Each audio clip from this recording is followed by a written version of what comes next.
ito guys, iba na namang location namin guys sa pag-trenching ng pipe sa ilalim ng dagat guys. Lumipat kami na ibang pisto.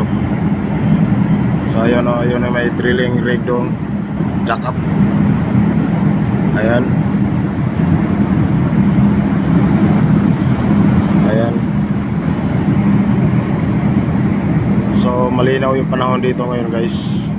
Makikita nyo talagang kalmado yung dagat. Yung lakas ng hatak namin ngayon guys, mga nasa 250 guys tons sa barko namin.